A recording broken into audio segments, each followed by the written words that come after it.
is not something major, but to me, it is significant. We are getting our first tease for this studio's next game, that being Bluepoint Games.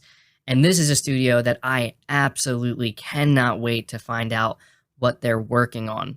So this is reading from PlayStation Universe, where they say Bluepoint Games has been relatively quiet of late, and since it helped launch the PS5 with Demon's Souls and joined PlayStation Studios officially, the only thing we've seen from the studio is that it supported Sony Santa Monica on God of War Ragnarok. However, it looks like Bluepoint is teasing that their next title will be announced or even is potentially coming in 2023 with the holiday card it shared for the PlayStation blog. On the card are 4 presents under a tree, 3 of which have been opened, representing Demon's Souls, God of War Ragnarok, and Shadow of the Colossus, the other most recent title from Bluepoint.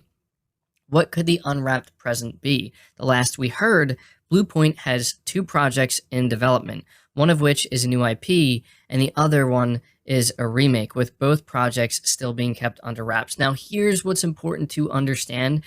That last part we just read about 2 projects being in the works at Bluepoint is a rumor. This was never officially confirmed. The last thing we heard officially about Bluepoint Games is that their next project is not a remake.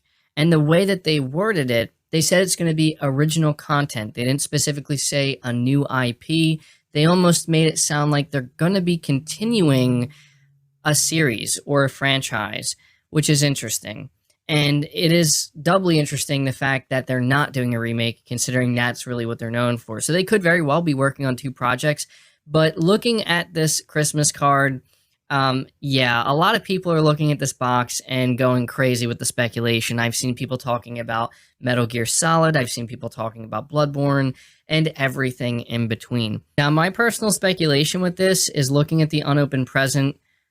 I can't help but see a cardboard box, which immediately reminds me of Metal Gear Solid. And then I'm also looking at the wrapping, and I can't help but see a red upside down exclamation point. I know that's a reach, and I know to some people they're probably thinking, of course, that's what you see, MBG, but that's the nature of something like this. Everybody's going to kind of see what they want to see. I've been talking to you guys about wanting a proper Metal Gear remake of some kind or something like that. I mean, the idea of Bluepoint doing something other than a remake with Metal Gear is very interesting to think. But, you know, this is a studio that I have to say absolutely blew me away with Shadow of the Colossus and Demon's Souls remake in particular. And I just cannot wait to see what they do next. So I had to talk about this and share it with you. And at this point, I'm going to be really interested to hear what you guys have to say. What do you think Bluepoint is teasing here, if anything? Anyway, that does it for the video. I hope you did enjoy it. I hope you did find it informative. Leave it a like if you did. Subscribe if you're new. Hit the bell notification icon, and feel free to share the video out on top of all that. But until next time, guys, take care.